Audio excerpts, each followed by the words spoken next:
আগামী ৫ বছর পর যেই স্কিলগুলো সবচেয়ে বেশি মূল্যবান হবে একজন মানুষের কাছে, ওই স্কিলগুলোর মধ্যে সবার উপরে থাকবে ক্রিপ্টো ট্রেডিং। কেন এই কথাটা বলতেছি? দেখেন বর্তমানে পৃথিবী কিন্তু খুব দ্রুত বদলাচ্ছে। আসার পর থেকে অনলাইনে অনেক চাকরির ধরন কিন্তু পাল্টাই গেছে। মূল্যস্ফীতি বাড়তেছে এবং ডিজিটাল অর্থনীতি দিন দিন আরও শক্তিশালী হচ্ছে। এই পরিবর্তনের সাথে তাল মিলিয়ে যদি আপনি ট্রেডিং শিখে রাখেন, এটা আপনাকে ৫ বছর পরে এমন একটা জায়গায় নিয়ে যাবে যা আপনি কল্পনা করতে পারবেন না। যদি এখন থেকে আপনি ক্রিপ্টো স্পট ট্রেডিং না শিখেন বা আপনার স্কিলটা গ্রো না করেন, তাহলে পরবর্তী সময়ে গিয়ে আপনি কিন্তু এগুলোর পিছনেই ছুটবেন, কারণ শুরুর দিকে আপনি এটাকে মূল্যায়ন করে নাই। বাংলাদেশের একটা জাতিগত স্বভাব আছে, সেটা হলো বিশ্বের বিভিন্ন দেশ উন্নত হওয়ার পরে কিন্তু আমাদের দেশ উন্নত হওয়ার চিন্তা করে।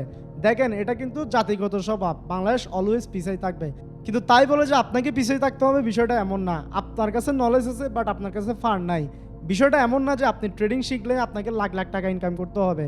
দেখেন, আপনার কাছে নলেজ আছে কিন্তু ফান্ড নাই, আরেকজনের কাছে ফান্ড আছে কিন্তু তার কাছে নলেজ নাই। অনেক বড় বড় ইনভেস্টর যারা নলেজের কারণে নিজে ট্রেডিং করতে পারে না, তার অ্যাসেটগুলো ম্যানেজমেন্ট করার জন্য একজন ম্যানেজার প্রয়োজন হয়। কিন্তু কাকে ম্যানেজার বানাবে? যার কাছে স্কিল আছে, যে ক্রিপ্টো ট্রেডিংটা পারে, ক্রিপ্টো স্পট ট্রেডিংটা পারে, তাকে সে ম্যানেজার বানাবে। এই জায়গাতে কিন্তু একটা জব সেক্টর ওপেন হচ্ছে, যেখানে আপনি আপনার স্কিলের মাধ্যমে আপনি আর্নিং করতে পারবেন আরেকজনের অ্যাসেট ম্যানেজমেন্ট করে। এখন আপনি যদি বলেন ভাই আমি নিজে ট্রেডিং শিখে নিজে আর্নিং করতে চাই, সেক্ষেত্রে কিন্তু রাতারাতি কোনো কিছুই সম্ভব না। আপনি যদি মনে করেন যে এখানে আসবেন আজকে কালকে বিলিয়নিয়ার হয়ে যাবেন, সেটা কিন্তু স্বপ্ন না। কারণ ক্রিপ্টো স্পট ট্রেডিং, ক্রিপ্টো সেক্টরটা কিন্তু জুয়া সেক্টর না। এখন আপনি যদি ট্রেডিংয়ের নাম দিয়ে জুয়া সেক্টরে যান, সেক্ষেত্রেও আপনি রাতারাতি বড়লোক হতে পারবেন, কিন্তু আবার টিকে রাতারাতি ফকির হয়ে যাবেন। সো বুঝতে হবে ট্রেডিংটা একটা স্কিল। এই স্কিলটা যদি আপনার কাছে থাকে, ইন ফিউচারে আপনি এই স্কিলটার মাধ্যমে কিন্তু আর্নিং করতে পারবেন অ্যাসেট ম্যানেজমেন্টের মাধ্যমে। আর আপনার কাছে যদি ফান্ড থাকে, আপনি নিজেই কিন্তু ট্রেডিং করে ইনকাম করতে পারেন।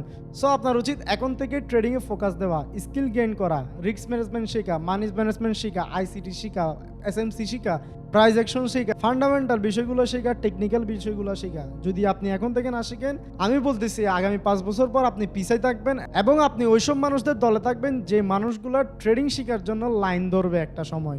ওই দিন কিন্তু আর বেশি দূরে নাই। জাস্ট ৫টা বছর ওয়েট করেন, দেখেন কি হয় সামনে।